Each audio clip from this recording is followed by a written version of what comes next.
Vamos a descubrir en estos primeros programas del verano también parte de la historia. Además, queremos conocer pedacitos y retazos de Medina del Campo y de la comarca. Sabemos y estamos todos pendientes de que llegue la Feria Renacentista de Medina del Campo con el consecuente impacto económico, y hemos decidido también hablar un poco todos estos días de verano un poco de historia y de las fiestas de los pueblos. Hace tan solo unos días, aunque se ha recorrido media provincia de Valladolid y parte también de toda España, tiene una base cultural muy importante nuestro primer invitado, porque vamos a hablar, como les decimos, de historia y también de esos recovecos históricos y emplazamientos, seguramente lugares que pasen todos los días por su calle o por su pueblo o por su municipio y no sepan siquiera a qué se debe. Bueno, vamos a hablar con el escritor Jesús Santa Roca, al cual ya le voy a dar las buenas tardes, noches, bienvenido. Buenas tardes, Rocío. Bueno, gracias por invitarme. Por supuesto, ya teníamos ganas de que Jesús Santa viniera aquí. Hace poquitos días está en el Museo de las Ferias, ¿verdad? Sí, me invitaron al Estudio Cultural de aquí de Medina a presentar no tanto el libro, porque ya estuve hace casi un año, como hablar de la importancia histórica del Pozo de Nieve de Medina del Campo, el Pozo de la Mota. Eso que aquí en Medina y en toda la comarca llamáis el Mirador de la Reina.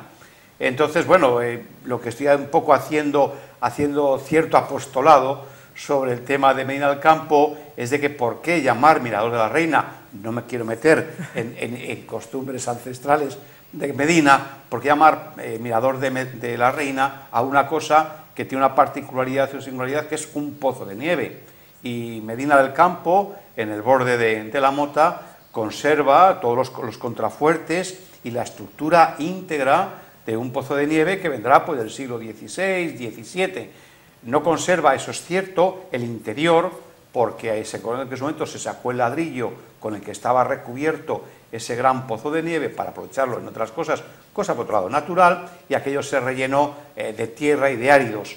Pero se conserva el desaguadero muy potente, muy importante, es decir, todos los pozos de nieve necesitaban tener un desagüe. El mayor enemigo de la nieve y del hielo es el agua, precisamente. Entonces se hacía un sistema, se ponían vigas en el fondo, eso se iba colmatando con carámbanos de hielo, que se apelmazaban, se metían entre medias cada medio metro una capa de paja para que luego se pudiera manipular, y decía que se apoyaba sobre un entramado de vigas, de tal forma que hubiera una cámara de unos centímetros para que el goteo del hielo y luego desaguara. Bueno, pues el desagüe que se conserva íntegro, perfecto, el original del Pozo de Nieve de Medina es un desagüe realmente muy potente. Estamos hablando de un túnel, de una cueva, de una manera, pues de aproximadamente unos 15 metros de profundidad por 1,5 o 1,60 de altura en el punto más alto. Bien, es verdad que está en una zona un poco dejada de la mano del ayuntamiento, en el sentido de que es una zona a las afueras de Medina. Y de patrimonio. De patrimonio, es de patrimonio en realidad. Y entonces yo lo que vengo reivindicando es que por qué, ya parece que hay una sensibilidad en Medina muy interesante, es de que eso pues se adecente un poquito, se ponga una cartela, que el visitante se acerque y diga, ¿qué es esto? Es un pozo de nieve. Insisto, con los contrafuertes, se podría hacer alguna excavación de unos poquitos metros y reconstruir de alguna manera como era originalmente, y ofrecer otro atractivo, no tanto turístico, que sí, sobre todo cultural y de señas de identidad de la propia Medina del Campo, porque te diré que en Valladolid muy poquitos municipios conservan su pozo de nieve, quitando el caso de Nava del Rey, que Nava del Rey conserva un pozo de nieve potentísimo, interesantísimo, de los más interesantes que hay en España. Hablo de pozos de nieve urbanos, que son distintos a los pozos de nieve de la montaña. Luego comentamos un poco ese detalle.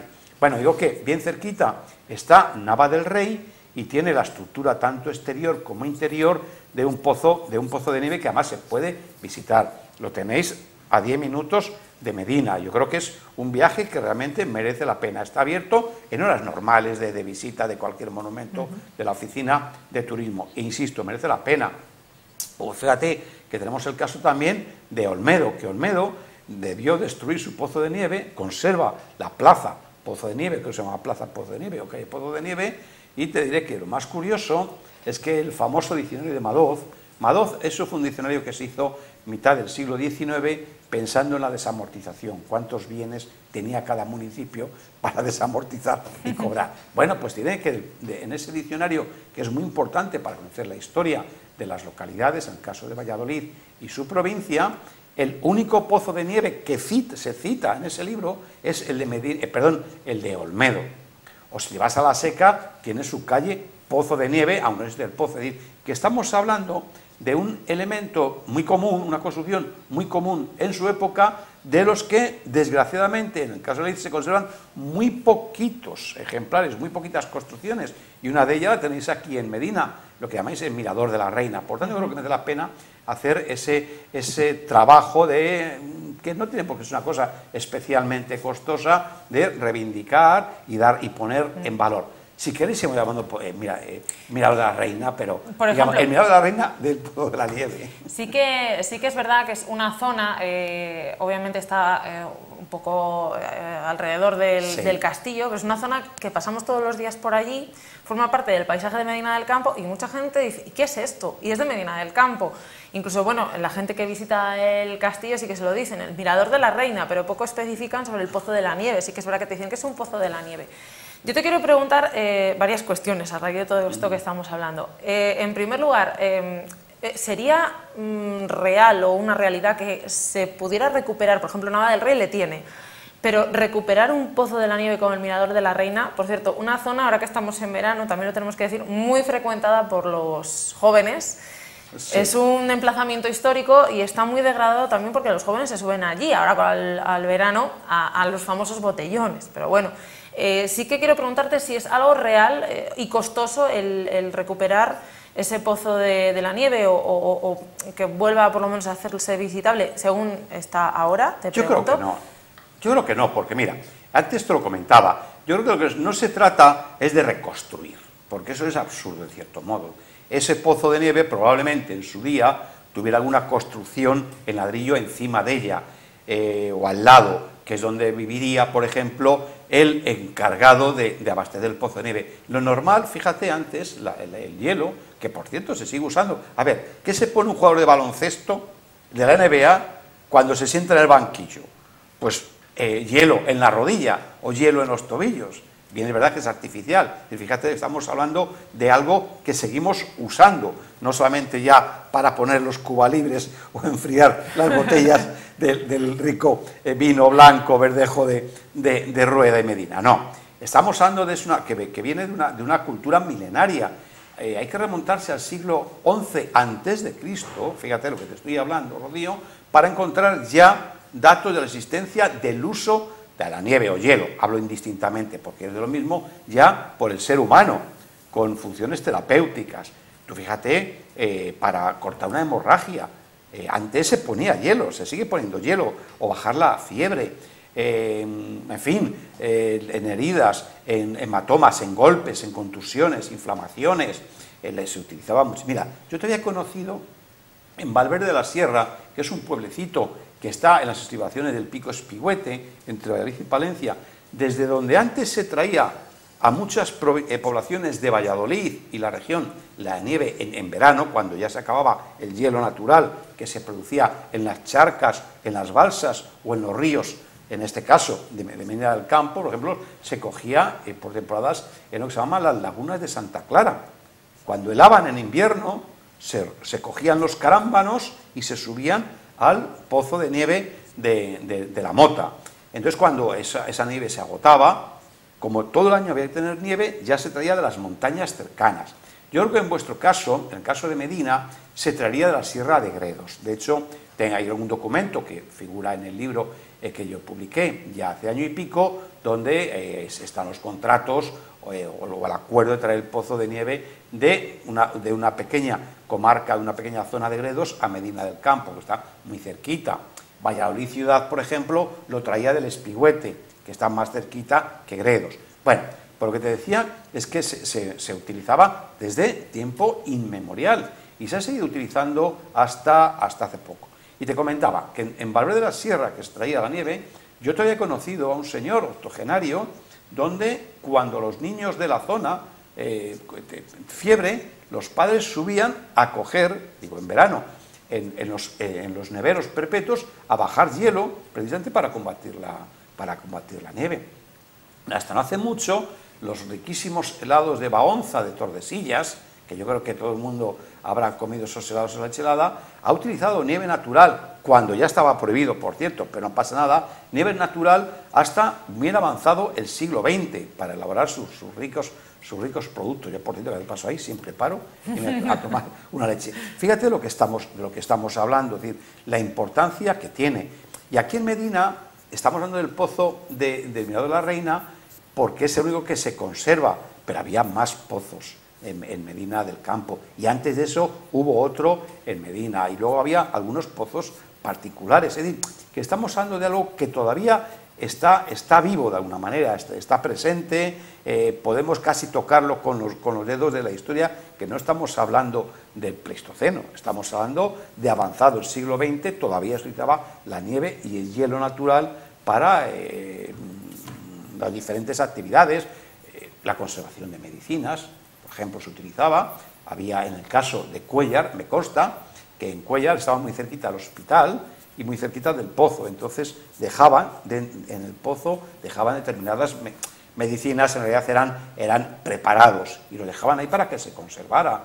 En fin, y bueno, luego también pues los sibaritas, en principio la gente de la nobleza, la que ya utilizaba el hielo pues para enfrescar las bebidas, pero luego ya se fue extendiendo el uso y ya había puestos, en el caso de Adid hasta 7 puestos había. En el caso de Medina es muy curioso porque el obligado significa el señor que tenía la administración, el obligado a la nieve, tenía que tenerla 24 horas abierta hasta el servicio. Bien es verdad que por la noche solo para los enfermos y con prescripción facultativa. Es decir, que una persona, siempre un enfermo tenía que tener acceso al hielo, pues para lo que hubiera mandado el médico, para combatir una hemorragia, una fiebre o una contusión, una contractura o una fractura. Y tenía que hacerlo así.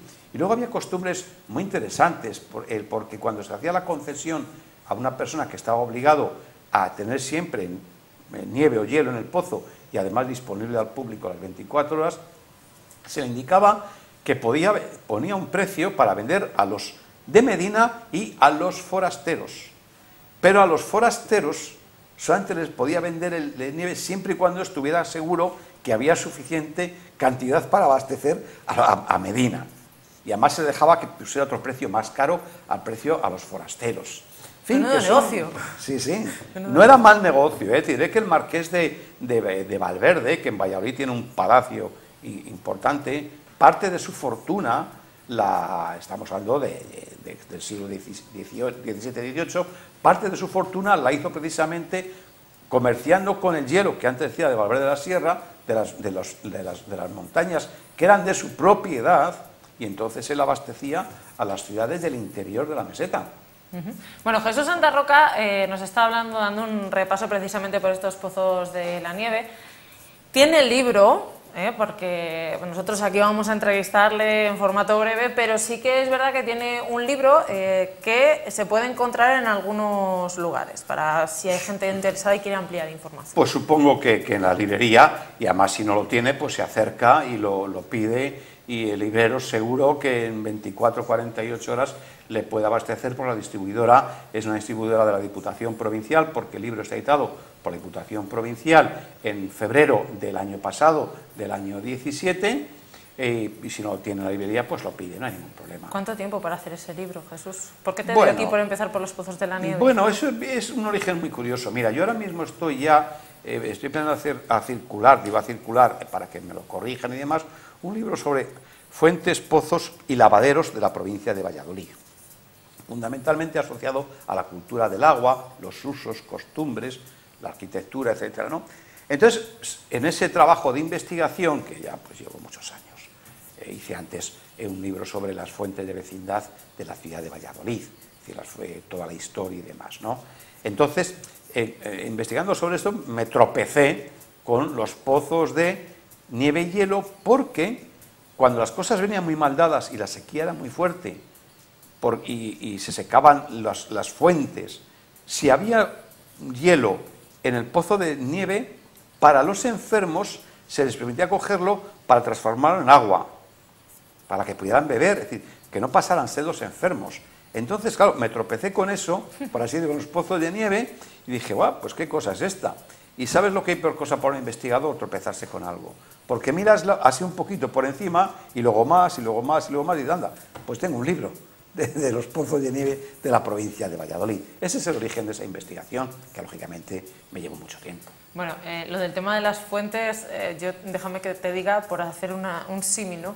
Las fuentes de antes, los lavaderos de antes, eran el Facebook y el Twitter de ahora, porque ahí las señoras, ¿verdad?, sí, se ponían al día con la todo radio. eso. Casi todas las personas que he entrevistado pues del orden de 300 y pico personas sobre este asunto, el uso costumbre por toda la provincia de Valladolid, hablaban de la radio, en realidad decían, era la radio del pueblo, sí, sí, va a ser muy interesante, va a ser un libro basado en testimonios, en archivos, en documentación, pero muy del punto de vista muy humano, muy de tocar, muy de la cultura de cada día, incluso con su propio vocabulario, va a tener un glosario de términos y demás, ¿no? Pues eso, efectivamente, era la radio. Ahora diríamos el Facebook, porque claro, a los chavales jóvenes ya la radio, dice, ¿qué es eso? Bueno, antes hemos hablado de determinadas cosas, has nombrado, bueno, que tenemos el Mirador de la Reina, ahora sabe que es un pozo de la nieve, y me has comentado, bueno, es que antes hay que diferenciar entre los urbanos y los de montaña. ¿Por qué se elige un sitio para construir un pozo de la nieve? Me has dicho, en Medina del Campo también había particulares que los tenían en casa y que ese pozo de la nieve, Mirador de la Reina, no es el único que había en Medina. Efectivamente. ¿Por qué se elegía, por ejemplo, Nava del Rey, Olmedo, La Seca, y en otros municipios no había pozo de la nieve? Sí, había. Casi todos los municipios, vamos a ver, yo lógicamente no he cogido todos y cada uno de los 225 municipios de la provincia de Valladolid, porque una vez que vi, consultando los archivos de varios municipios, que, digamos, el sistema de contratación y demás, como antes comentábamos, se repetía, era muy parecido, bueno, pues ya no me parecía que era, por ejemplo, Carpio tenía pozo de nieve, que lo tenéis aquí a la vuelta de la esquina, incluso figuran los documentos donde el día del patrón no podía faltar hielo y refresco, o en las bodas, se utilizaba para las bodas también. Ese en realidad no era una construcción como el caso de Medina, que es un pozo construido, era una excavación hecha en la ladera del Teso, que alrededor del que está el Carpio estaba hecho oblicuo, un poco como una bodega. Es decir, que fíjate que hablamos del Carpio también tenía su pozo de nieve. La diferencia que había entre los pozos de nieve de la montaña y los urbanos es lo siguiente. La montaña, mira, partimos de una base que nos hemos olvidado siempre que hablamos del tiempo. En Europa hubo entre el siglo XIV y el siglo XVIII lo que se llama una pequeña glaciación. Es decir, una pequeña glaciación era que en invierno la temperatura de media era a lo mejor 2 grados más bajita que ahora, el invierno era caluroso, muy corto y muy caluroso, y eso hacía que, para que te hagas idea, tú sabes que en Alicante, a ver, cuando tú vas a Alicante solamente piensas en sol. Bueno, pues tú te imaginas que las montañas de Alicante recogían el hielo suficiente en esos siglos, incluso para llevarlo en barcos hasta las Islas Baleares. Bueno, pues aquellos pozos de montaña, en el caso de Alicante, o aquí en el caso de Béjar, o en el caso de Gredos, por citar zonas más cercanas a Medina del Campo, eran inmensos. Es que hay que verlos para hacerse idea de la inmensidad que tenían esos. Mira, se data en siglo XVII, en determinado año del siglo XVII, que para recoger la nieve de las montañas de Alicante se movilizaron 1.500 personas y se hacían como cosechas. Se llamaba la cosecha. En el caso de Medina del Campo se haría exactamente igual. Cuando se lava, por ejemplo, las lagunas de Santa Clara, que antes te comentaba, que también se cogió de ahí y se formaba, pues a lo mejor medio metro de hielo, eso igual duraba solamente 3 o 4 semanas, ese hielo.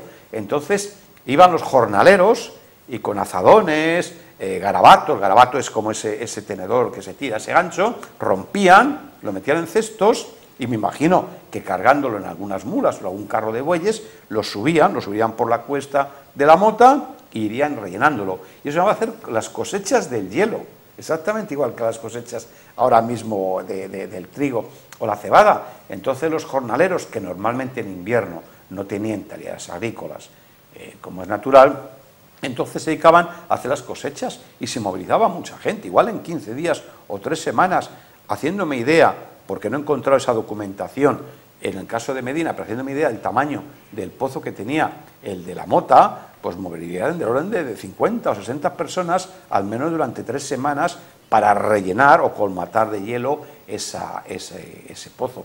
Seguro que la documentación. Medina tenéis una gran ventaja, y es que el archivo histórico conserva mucha documentación sobre la actividad de los pozos de nieve y especialmente del pozo de la Mota. Y ya me consta que hay gente que ya lo está estudiando. Yo saqué solamente una pequeña parte, porque claro, no me iba a especializar en el de la Mota.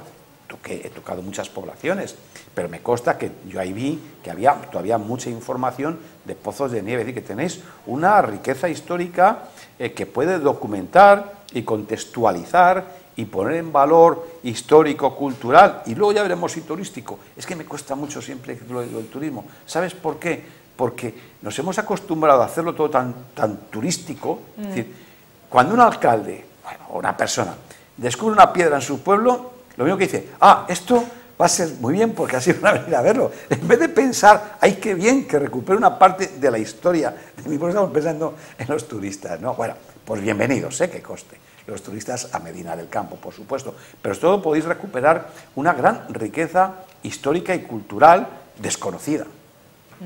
Por otro lado, has mantenido, bueno, sabemos que has estado por multitud de municipios buscando documentación.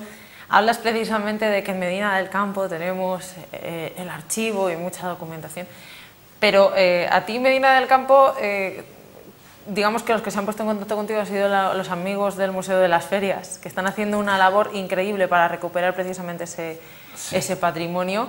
Hace poquito yo he comenzado diciendo que tenías una charla amena en el museo. ¿La gente de Medina del Campo realmente se da cuenta, o cuando acudieron al museo, qué es lo que más les sorprende, sobre todo a nivel de calle, porque hay mucho desconocimiento sobre este tipo de cuestiones? Y lo que les digo, que pasamos por el castillo, la gente que viene de fuera, que entra por ahí por el camino de Moraleja y de repente dice, aquí un cacho de piedra que se ve y demás, vas al castillo y hombre, sí que te informan y demás. Pero quiero hablar un poco de lo que le sorprende, ¿no?, al ciudadano de Medina cuando va a alguna de tus conferencias o de otros pueblos y que no se ha enterado de nada y dice, anda, ¿y por qué? Bueno, pues ahí tiene el porqué. Y sobre todo, hablar de la Asociación Amigos del Museo de las Ferias, porque creo que con Luis Gil y demás están haciendo una labor muy importante por Medina. Importantísima, importantísima, y son precisamente los primeros que han dado ese aldabonazo, es decir, que tenemos esto en Medina, vamos a recuperarlo, vamos a ponerlo en valor, y fue la charla que me invitaron. Bueno, la inmensa mayoría de la gente que asistió, que fueron 50 personas, estaban ya un poco sobre aviso, es gente interesada. Lo que más les sorprendió a muchos de ellos es que tuviera una dimensión tan importante, es decir, que el comercio del hielo y la construcción de los pozos de hielo o nieve fuera algo tan importante y tan arraigado en la historia de las poblaciones. Es decir, que no es una anécdota, es una cosa que duró pues varios siglos, 4 siglos sobre todo, que fue cuando se puso más de moda el uso de hielo entre la nobleza y luego el pueblo llano. Entonces les sorprendió que tenía eso más valor de lo que puede parecer. De hecho, incluso en el caso de Medina tenéis, creo que se llama la subida del Pozo de Nieve. Hay una callecita que se llama así. Si es que es imposible dar más pistas de lo que hay y decir, hombre, vamos a decir, venga, Mirador de la Reina, te diré que creo recordar que hay algunos cuantos por ahí, por Castilla, ¿no? Porque como la reina Juana I recorrió tantas poblaciones y la pobre mujer se asomaba a ver si venía su difunto marido, que ya había muerto hace años, pues era Mirador de la Reina, ¿no? Que creo que ese es el origen de la leyenda en el caso del castillo de la Mota.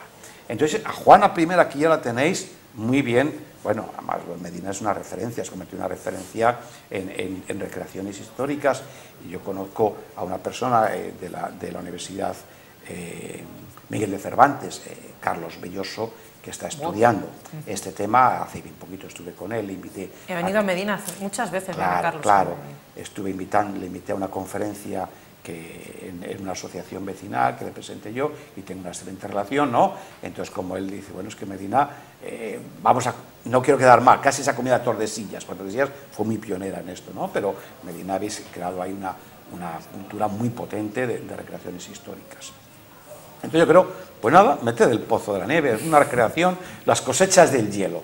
Las lagunas de Santa Clara, las cosechas del hielo y la nieve, ir a recoger el hielo y demás, con esa documentación que se recupere del archivo, que permitirá seguramente construir un poco, porque a mí de la historia, yo no soy historiador, y a mí de la historia no me interesan los grandes fastos, eso ya están investigados más o menos, o los grandes acontecimientos. Las batallas la dejo para los que estudian batallas.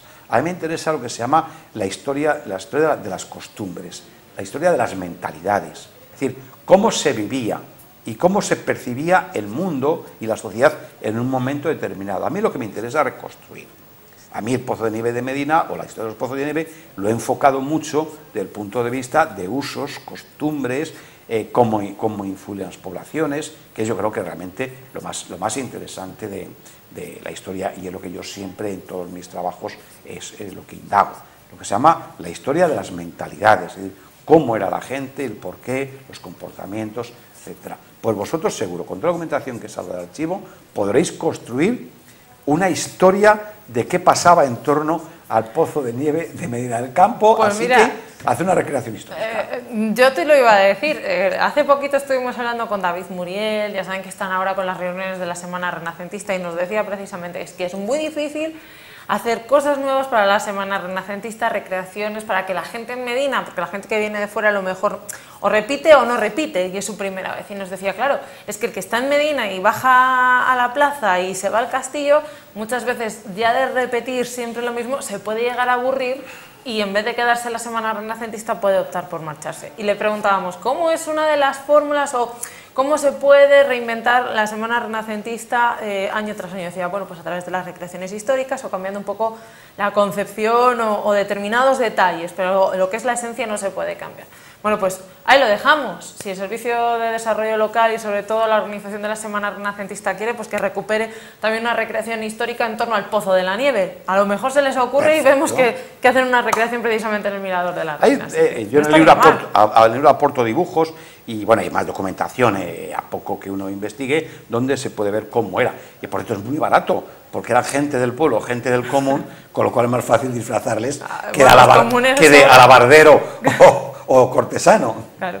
Bueno, Jesús, recordamos, tiene Jesús Santa Roca ese libro, está en la biblioteca, le pueden encontrar también en muchos sitios, así que recomendable si quieren ampliar también esta información y sobre todo pues de municipios más pequeñitos. Mira, en el Olmedo, por ejemplo, tienen en la librería de Lope, por ejemplo, el Pozo, que hace poco estuve presentando en la librería de y Lope, y me consta que todavía les quedan ejemplares. Que Jesús Santa Roca ha estado en muchos municipios. Sí. Jesús Santa Roca además tiene un blog, y ahora también tiene más proyectos, que no solamente está con esos libros. ¿Qué proyectos tienes, Jesús, rápidamente? Bueno, el blog es Valladolid, la mirada curiosa, y toco todos los palos que tengan que ver con Valladolid, te insisto, sobre el punto de vista del patrimonio etnográfico, del común, el popular. Ahora está este libro que te estaba comentando sobre pozos, ¿sí? Pozos, lavaderos y fuente de la provincia de Valladolid. Ya le he cerrado, ha sido un trabajo de investigación de 12 años, y hay un momento en que tienes que decir, bueno, hasta aquí llega, porque si no, eso se hacen interminables. Y luego tengo entre manos un libro sobre lo que voy a llamar el patrimonio de los concejos, es decir, todas aquellas construcciones, desde el más humilde chozo de pastor hasta la casa consistorial o el ayuntamiento, todas las construcciones que han servido para que los municipios, desde el pueblo más pequeño al pueblo más grande, tuviera sus servicios.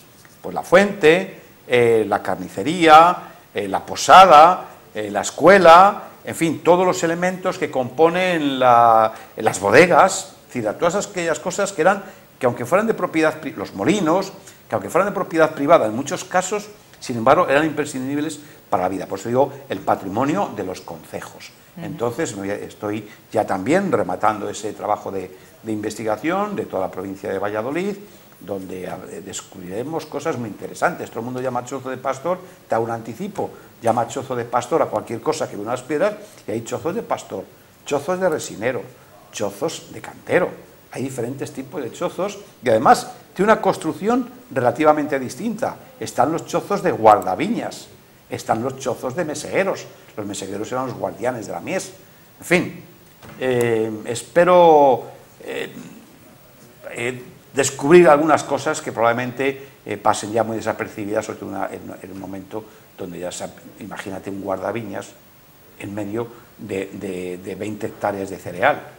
¿Quién se imaginaba que eso antes estaba lleno era un gran majuelo con su propio chozo donde estaba el guarda de cuidar el majuelo, que era el guardaviñas?